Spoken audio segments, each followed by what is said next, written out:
السلام عليكم ورحمة الله تعالى وبركاته. أعوذ بالله من الشيطان الرجيم. وأعدوا لهم ما استطعتم من قوة ومن رباط الخيل ترهبون به عدو الله وعدوكم وآخرين من دونهم لا تعلمونهم الله يعلمهم وما تنفقوا من شيء في سبيل الله يوفى إليكم وأنتم لا تظلمون. رب اشرح لي صدري ويسر لي أمري واحلل عقدة من لساني يفقهوا قولي. الحمد لله والصلاة والسلام على رسول الله وعلى آله وصحبه أجمعين. أما بعد. সূরা আল আনফালে একটি আয়াত রয়েছে যা একটি আহ্বান জানাচ্ছে, যেখানে আল্লাহ মূলত উম্মার কাছে একটি দাবি করছেন। আমি আগেও এই আয়াতটি নিয়ে কথা বলেছি, কিন্তু আয়াতটির অন্তর্নিহিত অনেক রত্ন এখনও অনাবিষ্কৃত রয়ে গিয়েছে। তাই এই খুতবায় আমি কিছু সময় ব্যয় করতে চাই শুধুমাত্র এই আয়াতটির কিছু বিষয় নিয়ে আলোচনা করার জন্য। প্রথমে আয়াতটির সরল অনুবাদ করার মাধ্যমে শুরু করছি। ওয়াআইদ্দু লাহুম মাস্তাতা'তু মিন কুওয়াতিন। আয়াতটি নাজিল হয় মুসলিমদের বদর যুদ্ধে বিজয় লাভের পর। আমার ধারণা সকলেই বদরের যুদ্ধ সম্পর্কে জানেন। বদর শেষ হয়ে গিয়েছে, মুসলিমরা বিজয়ী হয়েছে আর শত্রুরা পরাজিত হয়েছে, আর আমরা প্রচুর প্রচুর প্রচুর পরিমাণে যুদ্ধলব্ধ সম্পদ সংগ্রহ করেছি। এটা ছিল আনন্দ উদযাপনের একটা উপযুক্ত সময়।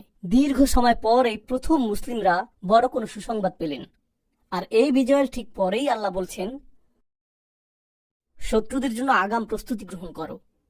আ'ইদ্দু লাহুম, তোমরা মাত্র বিজয় লাভ করেছ, আর আল্লাহ বলছেন তাদের উদ্দেশ্যে প্রস্তুত হও।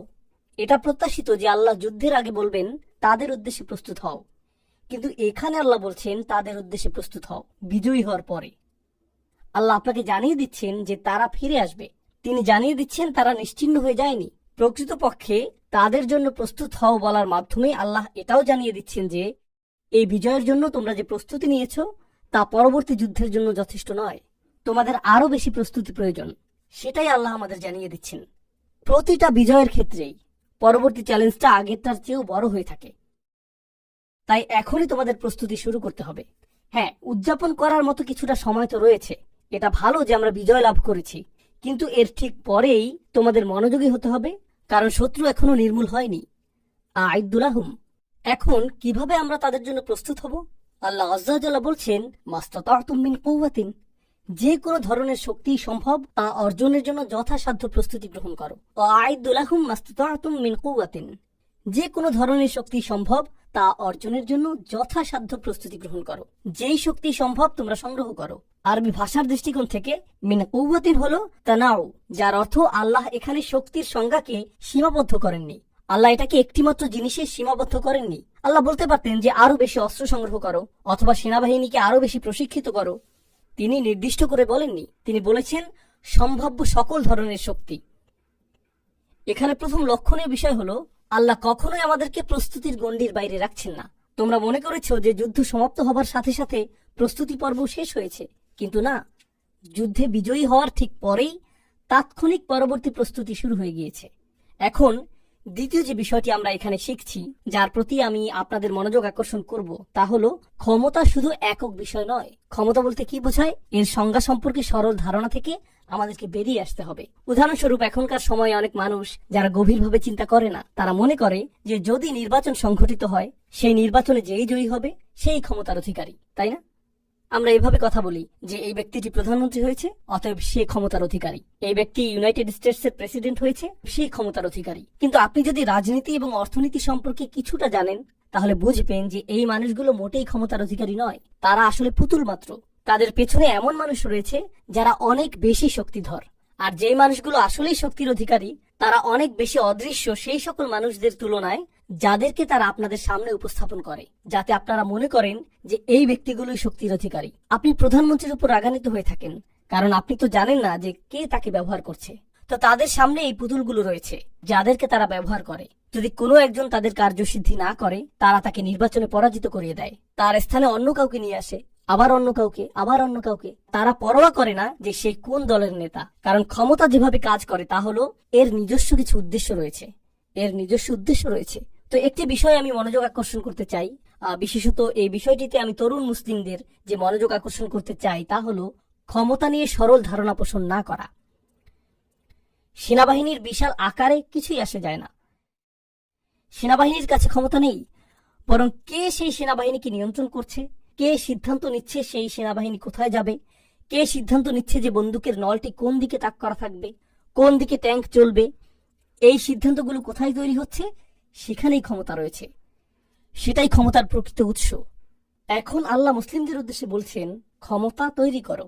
তো এখন এটা একটা অনুশাসনে পরিণত হলো। প্রত্যেক মুসলিমের এটা চিন্তা করতে হবে যে আমাদেরকে ক্ষমতা তৈরির কথা ভাবতে হবে। আল্লাহ আমাদেরকে আদেশ করেছেন ক্ষমতা তৈরির জন্য আমাদের সামর্থ্য অনুযায়ী প্রস্তুতি গ্রহণ করার। কিন্তু তারপর আল্লাহ আরো যোগ করলেন ওয়ামের রিবাতিল খাইল, আর বিশেষভাবে অশ্বারোহী সেনাদল তৈরি করো।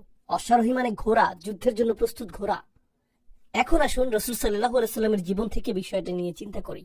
আপনারা জানেন যে রাসূল সাল্লাল্লাহু আলাইহি সাল্লাম মক্কা থেকে মদিনাতে হিজরত করেছিলেন। তখন মদিনার অবস্থা কি ছিল? মদিনাতে অর্থনৈতিক সংকট চলছিল। আপনি যদি এটা না জেনে থাকেন এখন জেনে নিন। মদিনাতে ধনী মুসলিম ছিল না, সেখানকার মুসলিমরা ছিল খুবই দরিদ্র। মুহাজিরগণ ইতিমধ্যেই তাদের সকল সম্পদ হারিয়েছেন, যেহেতু তারা ছিলেন শরণার্থী। তো তারা ইতিমধ্যেই দেউলিয়া, তাদের কোনো অর্থ ছিল না। আর আনসারগণ যারা তাদেরকে সহায়তা করেছিলেন, তাদের বাসস্থানের ব্যবস্থা করেছিলেন, আল্লাহ তাদের ব্যাপারে বলছেন ওয়ালাউ কানা বিহিম খাসাসা, তারা নিজেরাও অনাহারে থাকে। তো এখানে শরণার্থীদের পৃষ্ঠপোষকতা করছে দরিদ্র মানুষেরা। এটাই মদিনার পরিস্থিতি। তো সাধারণভাবে বলতে গেলে তারা সম্পদশালী ছিলেন না। আল্লাহ তাদেরকে বলছেন অশ্বারোহী বাহিনী প্রস্তুত করো। অশ্বারোহী বাহিনী কি? ঘোড়া, তাই না? এখন আরব উপদ্বীপে ঘোড়া কি সস্তা ছিল নাকি ব্যয়বহুল? এটা অত্যন্ত ব্যয়বহুল। এটা অত্যন্ত ব্যয়বহুল। আর আল্লাহ কি একটি অথবা দুইটি ঘোড়ার কথা বলেছেন? আপনি যদি অশ্বারোহী বাহিনী তৈরি করতে চান সেক্ষেত্রে কয়েকশো ঘোড়ার প্রয়োজন হবে। আপনার কমপক্ষে 100 ঘোড়া প্রয়োজন। প্রথমে আসে ঘোড়া ক্রয়ের বিষয়টি। আপনি যদি এমন ঘোড়া চান যে যুদ্ধক্ষেত্রে কাজে আসবে, সেক্ষেত্রে আপনার ভালো জাতের ঘোড়া প্রয়োজন। আপনার এমন ঘোড়া প্রয়োজন নেই যে গাধার মতো, বরং আপনার তরতাজা ঘোড়া প্রয়োজন। আপনার BMW ঘোড়া প্রয়োজন। আর ঘোড়াটি যত শক্তিশালী, গতিময়, যত উন্নত জাতের হবে, সেটি ততটাই ব্যয়বহুল হবে। এর মানে আপনার অর্থ প্রয়োজন। এই ঘোড়াগুলো কোথা থেকে পাবেন? আর শুধুমাত্র ঘোড়া থাকলেই তো হবে না, ঘোড়াগুলো থাকার ব্যবস্থাও করতে হবে। তো আপনাকে আস্তাবল নির্মাণ করতে হবে। শুধু তাই না, ঘোড়াগুলোকে খাওয়ানোর জন্য আপনাকে কৃষিকাজের মাধ্যমে খড় উৎপন্ন করতে হবে। আর ঘোড়াগুলোর বর্জ্য পরিষ্কার করার জন্য আপনাকে পরিপূর্ণ একটা ব্যবস্থা তৈরি করতে হবে। আর আপনাকে সম্পূর্ণ একটা মানব সম্পদ বিভাগ তৈরি করতে হবে, যাদের একমাত্র কাজ হবে ঘোড়াগুলোকে পরিষ্কার করা, প্রশিক্ষণ দান করা এবং তত্ত্বাবধান করা। এরপর ঘোড়ার পায়ে এক ধরনের জুতা পরাতে হয়। এই কাজে নিয়োজিত একটা সম্পূর্ণ শিল্প কারখানা নির্মাণ করতে হবে, যেখানে এই জুতা নির্মাণের জন্য বিশেষজ্ঞ কারিগর প্রয়োজন হবে। এই জুতাগুলো নির্মাণের জন্য আপনার ধাতব পদার্থের প্রয়োজন হবে, যন্ত্রপাতি প্রয়োজন হবে। আপনাকে সম্পূর্ণ একটা শিল্প কারখানা সৃষ্টি করতে হবে, যেখানে ঘোড়ার জুতা তৈরি হবে। এটা ছাড়াও ঘোড়ার উপরে বসার জন্য আপনার চামড়ার আসন প্রয়োজন। সেটা কে তৈরি করবে? এর জন্য চামড়া কোথায় পাবেন? গদি কোথায় পাবেন? কোথায় পাবেন আকার নির্ধারণী? আর এই সব কিছু করার পর আপনার এমন মানুষের প্রয়োজন হবে যারা তরুণ যোদ্ধাদের ঘোড়ায় চড়ার প্রশিক্ষণ প্রদান করবে। তো আল্লাহ যখন বলছেন সকল ধরনের শক্তি সঞ্চয় করো, তো আমরা মনে করি হ্যাঁ আমরা এটা করে ফেলবো, আমরা জিহাদ করব। কিছুক্ষণের জন্য একটু থামুন, একটু থামুন। আল্লাহ বলেছেন ঘোড়া প্রস্তুত করো, আর আমরা মনে করি হ্যাঁ সামান্য ঘোড়াই তো। কিন্তু আল্লাহ যখন ঘোড়ার কথা উল্লেখ করছেন, তিনি মূলত গোটা একটি অর্থনৈতিক ব্যবস্থা তৈরির আহ্বান করেছেন। এটা নির্মাণ করতে হবে। আল্লাহ যে আহ্বান করেছেন তা আপনি করতে পারবেন না যদি বিনিয়োগ সৃষ্টি না করেন। এছাড়া ঘোড়া ক্রয় করার অর্থ আপনি পাবেন না। আর এই কর্মসংস্থানগুলো তৈরির জন্য আপনার কাছে অর্থ থাকবে না। বিনিয়োগ ছাড়া আপনি এটা পারবেন না। এখন আমি কিছু সময়ের জন্য এখানেই থামছি। এই আয়াতটিতে আরো অনেক কিছু বলা হয়েছে, কিন্তু আমি সেই চিন্তা কিছুক্ষণের জন্য থামিয়ে রাখছি। মুসলিমরা একটা সংকটের মধ্যে রয়েছে। আর এই গত 1 বছরে এটা বেশ স্পষ্টভাবেই প্রমাণিত হয়েছে যে যদিও আমাদের সংখ্যা পৃথিবীর মোট জনসংখ্যার 20%-এরও বেশি, গণহত্যা বন্ধের জন্য আমাদের সকলের সম্মিলিত কান্না এবং চিৎকার বাস্তবিক অর্থে কিছুই করেনি। বাস্তবিক অর্থে এটা কিছুই করেনি। আর আমরা সকলেই জানি যে যা ঘটছে তার জন্য অমুসলিমরা যখন উদ্বিগ্ন হয়ে পড়েছে, তখনই এটা গুরুত্বপূর্ণ বিষয় পরিণত হয়েছে। পৃথিবী এটাকে অধিক গুরুত্বপূর্ণ হিসেবে গ্রহণ করা শুরু করেছে এজন্য না যে মুসলিমরা বলেছে নিরাপরাধ বেসামরিক মানুষদের হত্যা করা অনুচিত, হাসপাতালগুলোতে বোমা নিক্ষেপ করা অনুচিত, স্কুলে বোমা নিক্ষেপ করা অনুচিত, নিরাপরাধ মানুষকে কারাগারে রাখা অনুচিত, এটা এই জন্য গুরুত্ব পায়নি যে মুসলিমরা এটা বলেছে, কারণ মুসলিমরা এটা বলে আসছে আরো 70 বছর ধরে। বরং এটা এজন্য ঘটেছে, কোন এক শ্বেতাঙ্গ তরুণী টিকটকে কান্না জড়িত কণ্ঠে বলেছে, আমি বিশ্বাস করতে পারছি না কি ঘটে যাচ্ছে। কয়েক মিলিয়ন মানুষ এটা দেখলো, আর এখন এটা গুরুত্বপূর্ণ বিষয়ে পরিণত হয়ে গেল। এখন পৃথিবী বলছে যে হ্যাঁ, এটা আসলে একটা সংকট। জানেন এটা কি প্রমাণ করছে? এটা প্রমাণ করছে যে আমরা যত উচ্চস্বরেই চিৎকার করি না কেন, কেউই তা শুনছে না, কেউই গুরুত্ব দিচ্ছে না। জানেন কখন মানুষ গুরুত্ব দেয় না? যখন আপনার কোনো ক্ষমতা থাকে না, তখনই মানুষ গুরুত্ব দেয় না। যখন আপনার কাছে ক্ষমতা থাকে, তখন আপনি একটা কথা বলেন আর গোটা পৃথিবীতে কম্পন শুরু হয়। যখন আপনার ক্ষমতা না থাকে, যত জোরে সম্ভব আপনি চিৎকার করতে পারেন, কিন্তু এতে কোনো পরিবর্তন আসে না, এতে কোনো পরিবর্তন আসে না। কখনো কখনো আপনার যখন ক্ষমতা থাকে, আপনার মুখ খোলারও প্রয়োজন হয় না, আপনা আপনি কাজ হয়ে যায়।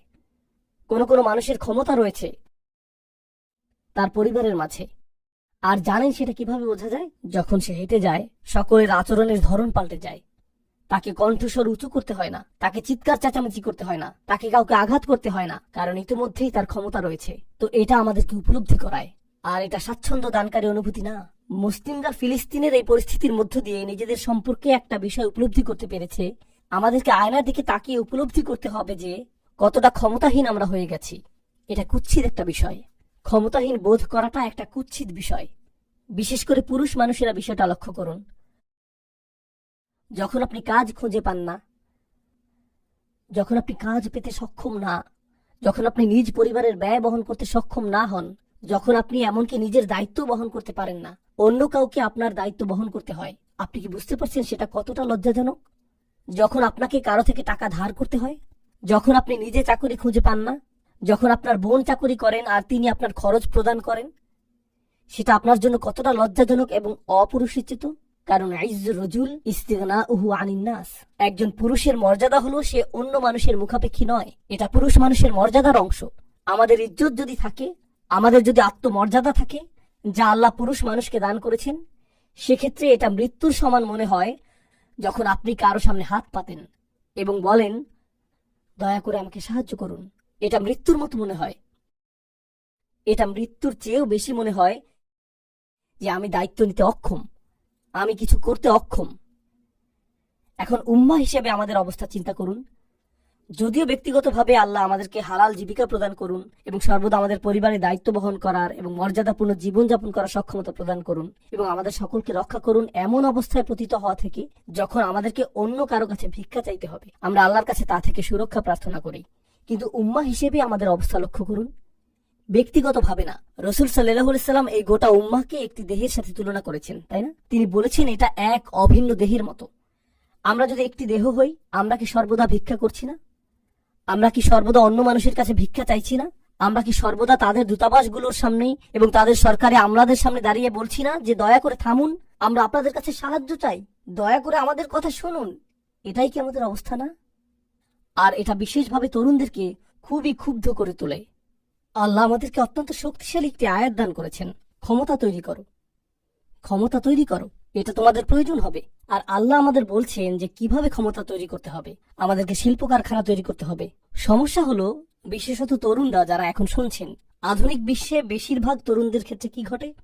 আপনি যখন বেড়ে উঠতে থাকেন, আপনাকে বলা হয় তোমাকে স্কুলে যেতে হবে এবং স্কুলে ভালো ফলাফল করতে হবে, এরপর একটা চাকরি পেতে হবে, আর যখন তুমি চাকরি পাবে তখন তোমার পরিবারের দায়িত্ব নিতে হবে, আর যখন তুমি এই পরিমাণ টাকা উপার্জন করবে তখন বিয়ে করতে পারবে, যখন তুমি বিয়ে করবে এরপর একটা ফ্ল্যাট কেনার চেষ্টা করবে, একটা ফ্ল্যাট হওয়ার পর এখন তোমাকে বাড়ির মালিক হতে হবে, এরপর একটা গাড়ি কিনতে হবে, এরপর সন্তান হবে, আর এর সাথে আসবে সন্তানের খরচ। তো আপনি জীবনের বেশিরভাগ অংশই এই চিন্তায় ব্যয় করছেন যে পরবর্তী চেকটি কোথা থেকে আসবে, অর্থ কোথা থেকে আসবে।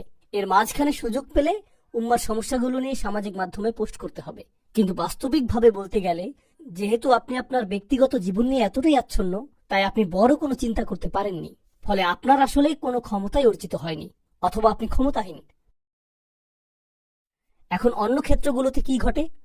এটা এমন এক বাস্তবতা, আমি চাই আপনারা এটা উপলব্ধি করুন। আল্লাহ পৃথিবী পরিচালনার জন্য একটা নিয়ম তৈরি করে দিয়েছেন। আর সেই নিয়ম সর্বদাই বিদ্যমান থাকবে। এমনকি রাসূল সাল্লাল্লাহু আলাইহি সাল্লামের সময়েও এই নিয়ম বর্তমান ছিল। তো উদাহরণস্বরূপ হিজরতের সময়ের কথা, যা কিনা রাসূল সাল্লাল্লাহু আলাইহি সাল্লামের সিরাতের বিস্ময়কর ঘটনাগুলোর একটি। হিজরতের সময় আল্লাহ আবু বকর রাদিয়াল্লাহু তাআলা আনহুর সহায়তার ব্যবস্থা করেছিলেন। আর আবু বকর রাদিয়াল্লাহু তাআলা আনহু হিজরতকে সফল করতে সক্ষম হয়েছিলেন কারণ তিনি উট ক্রয়ের জন্য অর্থ ব্যয় করেছিলেন, তিনি পথ প্রদর্শকের জন্য অর্থ ব্যয় করেছিলেন, তিনি ভ্রমণের জন্য ব্যয় করেছিলেন, তিনি ছিলেন সফল ব্যবসায়ী। আর হিজরতের সেই যাত্রাটিকে সহায়তা করার জন্য তিনি সেই সম্পদকে ব্যবহার করতে সক্ষম হয়েছিলেন। আবার রাসূল সাল্লাল্লাহু আলাইহি সাল্লাম উপার্জনের উদ্দেশ্যে কাজ করা বন্ধ করে দিয়েছিলেন, তিনি নিজে উপার্জন করা বন্ধ করে দিয়েছিলেন। তিনি দিন রাত রাসূল হিসাবে দায়িত্ব পালন করেছিলেন। রাসূল হিসেবে কিভাবে আপনি দায়িত্ব পালন করতে পারবেন যখন আপনার কোনো উপার্জন নেই? খাবার কোথা থেকে আসবে? আর এটা সম্ভব হয়েছিল কারণ খাদিজা রাদিয়াল্লাহু তাআলা আনহার গোটা একটা ব্যবসা প্রতিষ্ঠান ছিল, যা রাসূল সাল্লাল্লাহু আলাইহি সাল্লামের কার্যক্রমের অর্থায়ন করে যাচ্ছিল। এরপর তিনি তার দায়িত্ব পালনে সক্ষম হয়েছিলেন। এমনকি পৃথিবীর ইতিহাসের সবচেয়ে মহৎ মিশনটি অর্থাৎ রাসূল সাল্লাল্লাহু আলাইহি সাল্লামের সিরাতের পেছনেও ব্যবসায়িক সহায়তা জড়িত ছিল, তাই না? তেমনটাই কি ঘটেনি? আর এখন কি ঘটে জানেন? এখন কি ঘটে? যখন আমরা বলি যে মুসলিমদেরকে শক্তিশালী ব্যবসায়িক সম্পর্ক তৈরি করতে হবে, মুসলিমদেরকে শক্তিশালী অর্থনীতি গড়ে তুলতে হবে, আস্তাগফিরুল্লাহ ভাই, অর্থনীতি তো দুনিয়া, আমাদেরকে আখিরাত নিয়ে চিন্তিত হওয়া উচিত। তো আল্লাহ যখন বলছেন যে অশ্বারোহী বাহিনী প্রস্তুত করো, আর এই কারণে কোনো ব্যক্তি কিছুটা অর্থ সংগ্রহ করেছে ঘোড়া কেনার জন্য, তখন আমরা বলছি আস্তাগফিরুল্লাহ ভাই, কেন আপনি অর্থ সংগ্রহ করেছেন? দুনিয়া নিয়ে চিন্তা করবেন না। তখন তার মুখে একটা চপটাঘাত দিয়ে আপনার বলা উচিত যে যান কোরআন পাঠ করুন গিয়ে। আল্লাহ আমাদেরকে ক্ষমতা সৃষ্টি করতে বলছেন, আর আপনি ক্ষমতা সৃষ্টি করতে পারবেন না কি সৃষ্টি ছাড়া? সম্পদ। আপনাকে সম্পদ সৃষ্টি করতে হবে। আজকের এই উপস্থিতির মধ্যে কিছু মানুষ রয়েছেন ব্যবসায়ী, আর আলহামদুলিল্লাহ আল্লাহ তাদেরকে সফলতা দান করেছেন।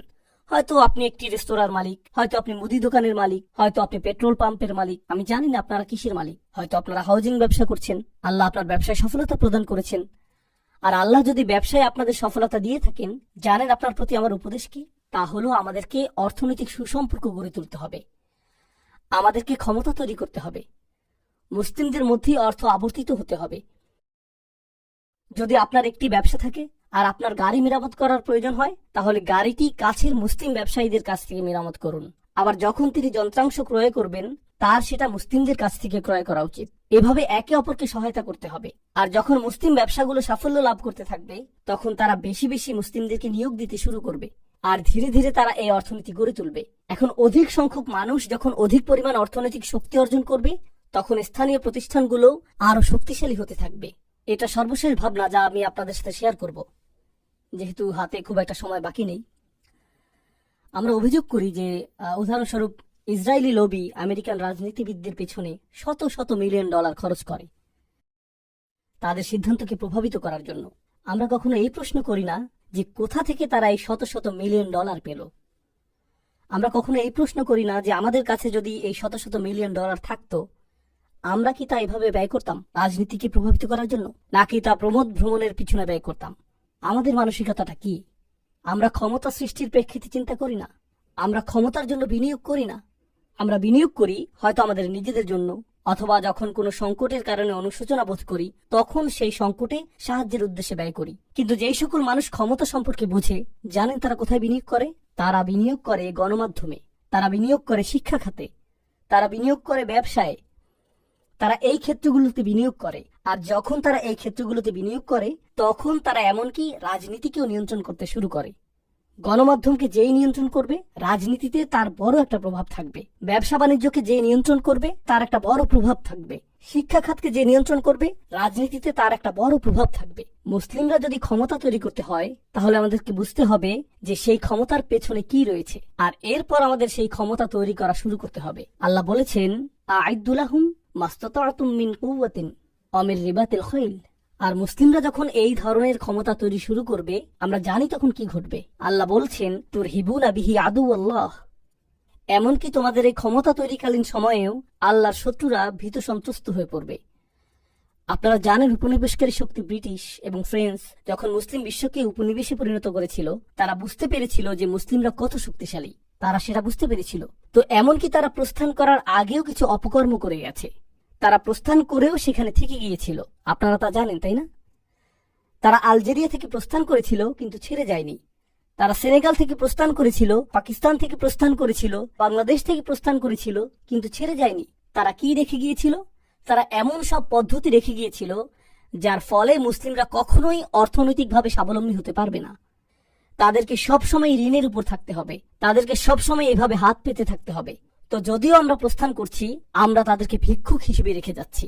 তারা তাদের গোটা পদ্ধতিকে নির্মাণ করেছে, তাদের গোটা সম্পত্তি এবং সাম্রাজ্যকে নির্মাণ করেছে মুসলিমদের শ্রম এবং ঘামের বিনিময়ে, কিন্তু মুসলিমদেরকে তারা ভিক্ষাবৃত্তি এবং ছিন্ন ভিন্ন অবস্থায় রেখে গেছে। এটাই তাদের পরিকল্পনা। কৌশলটি সামরিক নয়, কৌশলটি আসলে অর্থনৈতিক। দক্ষিণ এশিয়ার মুসলিমরা ব্রিটিশদের দ্বারা বিজিত হয়েছিল, আমরা সেটা জানি। আপনারা ইংল্যান্ডে বসবাস করেন, আপনারা জানেন যে এই দেশটি কত ছোট, তাই না?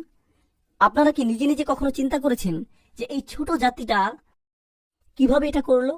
আর দক্ষিণ এশিয়াতে আমাদের জনসংখ্যা অনেক। কিভাবে এই অল্প কিছু মানুষ সেই গোটা একটা মহাদেশকে উপনিবেশে পরিণত করলো? কিভাবে তারা এটা করলো? কিছুটা ইতিহাস অধ্যয়ন করুন, আর আপনি নিজেই বুঝতে পারবেন যে তারা তাদের ব্যবসায়িক পদক্ষেপগুলোতে কৌশলী ছিল। তারা ব্যবসায়ের মাধ্যমে ক্ষমতা তৈরি করেছিল। তারা আসলে সেটাই তৈরি করেছিল। তারা এই বিষয়গুলো খুব ভালোভাবে বুঝে। এখনকার সময়ে পৃথিবীর সবচেয়ে বেশি যুদ্ধ এবং সংকটের মূলে রয়েছে অর্থনীতি। এর মূলে রয়েছে কোনো এক পক্ষের ব্যবসায়িক স্বার্থ। এই সব কিছুর মূলে এটাই। যখন মুসলিমরা এটা বুঝতে পারবে, এমনকি স্থানীয় পর্যায়েও, তখন মসজিদের ভূমিকা কি হবে? অবশ্যই এখানে আমরা দিন শিখব, এখানে আমরা নামাজ পড়ব, আমরা আমাদের সন্তানদেরকে এখানে আনবো, এখানে আমাদের সন্তানদেরকে কোরআন শেখাবো। কিন্তু এখান থেকে তরুণ যুবকরা অভিজ্ঞ মানুষদের কাছ থেকে এটাও শিখবে যে কিভাবে নতুন ব্যবসা শুরু এবং পরিচালনা করা যায়। এটা তাদের কাজের প্রশিক্ষণ প্রাপ্তির কেন্দ্রে পরিণত হতে হবে। এখান থেকে ইন্টার্নশিপ শুরু হতে হবে। এই স্থানটি থেকে আমাদের ক্ষমতা তৈরির চর্চা শুরু করতে হবে। এরকমটা করতে পারলে এক দশকের মধ্যে, 10-15 বছরের মধ্যে মুসলিমরা অর্থনৈতিকভাবে লন্ডনের সবচেয়ে শক্তিশালী সম্প্রদায়ে পরিণত হবে। আপনারা কি মনে করেন যে এটা ছোট কোনো বিষয়? আমাদের এই সম্প্রদায় এতটাই শক্তিশালী হয়ে উঠবে যে আমাদেরকে রাজনীতিবিদদের কাছে যেতে হবে না, রাজনীতিবিদরা আমাদের কাছে আসবে। আপনারা কি চান?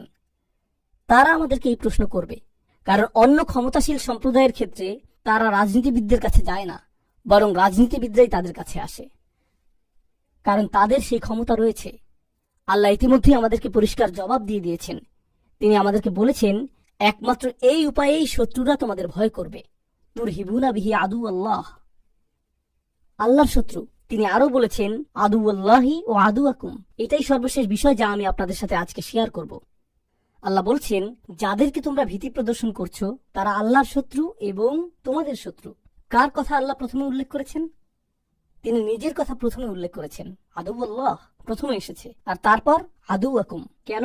আপনাকে বুঝতে হবে যে আল্লাহ আমাদেরকে এই ক্ষমতা তৈরি করতে বলেছেন আমাদের জন্য না, আমাদের শত্রুদের বিরোধিতার জন্য না। আদু আল্লাহ কথাটি প্রথমে উল্লেখ করার কারণে আমি এই কাজটি করছি এজন্য যে আমি প্রথমত আল্লাহ প্রদত্ত মিশন বাস্তবায়নের কাজ করছি। আমার উদ্দেশ্য পরিষ্কার। এজন্যই আমি ক্ষমতা তৈরি করছি, এজন্যই আমি তরুণদের ক্ষমতায়নের প্রচেষ্টা চালাচ্ছি, এজন্যই আমি তাদের মাঝে বিনিয়োগ করছি, এজন্যই আমি চাই যে তারা বেড়ে উঠুক। জানেন আমরা কি করি? আমাদের এগুলো ত্যাগ করতে হবে। জানেন এখনকার সময়ে মুসলিমরা কি করে? জিনিসটা কুৎসিত, কিন্তু সত্য কথাটা আমাকে বলতে হবে। আমাদের সমাজে আমরা যা করি তা হলো, যদি কেউ সফলতা অর্জন করতে নেয়, সকলে মিলে তাকে আক্রমণ করতে থাকে যতক্ষণ পর্যন্ত না সে ব্যর্থ হয়ে যায়। তারপর অন্য কেউ হয়তো সফল হয়ে যায়, তখন বলি এই লোক ভেবেছে যে সে অনেক ভালো মানুষ ইত্যাদি। তার নিয়ত নিয়ে প্রশ্ন করা শুরু করি, তার আন্তরিকতা নিয়ে প্রশ্ন করা শুরু করি, ভেতর থেকেই তাকে ধ্বংস করে দেই। যদি কেউ একটি রেস্তোরাঁ উদ্বোধন করে আর এটা খুবই সফলতা পায়, তখন আমরা বলি সে কিভাবে এটা করলো, এটা তো আমার করার কথা ছিল, আমি সেখানে খাবার খাবো, আর রেস্তোরাঁ বন্ধ হওয়ার পর আমি শেফের সাথে কথা বলবো, হেই আমার সাথে কাজ করেন। একমাত্র যে উপায়ে আপনি নিজের ব্যবসার উন্নতি করেন তা হলো অন্য কারো ব্যবসা ধ্বংস করার মাধ্যমে। জানেন এটা কি? এটা হলো যখন আমরা একে অপরের শত্রুতে পরিণত হই, আমরা একে অপরকে প্রতিযোগী হিসেবে দেখি। প্রকৃতপক্ষে এটা এখন এতটাই খারাপ হয়ে গিয়েছে যে এমনকি একই পরিবারের মধ্যে যদি এক ভাই অন্য ভাইয়ের তুলনায় বেশি সাফল্য অর্জন করে, তখন যেই ভাইটি সফল হয়নি সে তার বড় ভাইকে শত্রু ভাবতে শুরু করে।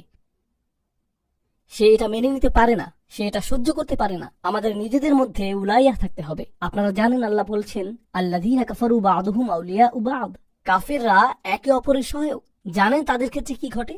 যখন তাদের কেউ ব্যবসা শুরু করে, অন্যরা বলে, হেই, তোমার ব্যবসা ভালো চলছে, কিন্তু আমার মনে হয় এতে আরো অনেক উন্নতি করা সম্ভব। আমি একটা রেস্তোরাঁ খুলেছিলাম যেটা ঠিক তোমারটার মতোই ছিল, কিন্তু আমি সফলতা পেয়েছিলাম এভাবে এভাবে। আমি যা করেছি তা থেকে তোমাকে বলছি, ফ্রি উপদেশ দিচ্ছি। আসো, এটা করতে হবে, ওটা করতে হবে, আসো তোমাকে এভাবে প্রশিক্ষিত করি এবং এভাবে তৈরি করি।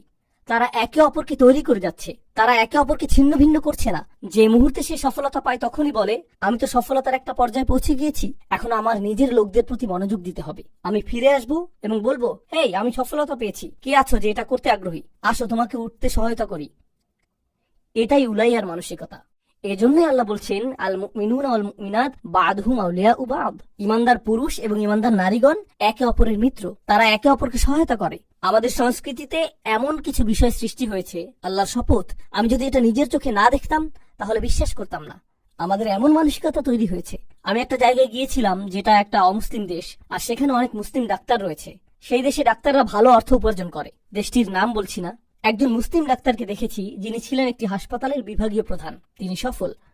আর একটি অনুষ্ঠানে তার তরুণ মুসলিম মেডিকেল কলেজ ছাত্রদের সাথে সাক্ষাৎ হয়, যারা তার কাছে পরামর্শ চাইল। তারা জিজ্ঞেস করছিল কোথা থেকে ডিগ্রি নিতে হবে, এই জাতীয় বিষয়, কারণ স্পষ্টতই তারা এমন কাউকে জিজ্ঞেস করবে যে ইতিমধ্যেই সফল হয়েছে। আর তিনি ইচ্ছাকৃতভাবে তাদেরকে খারাপ পরামর্শ দিচ্ছিলেন।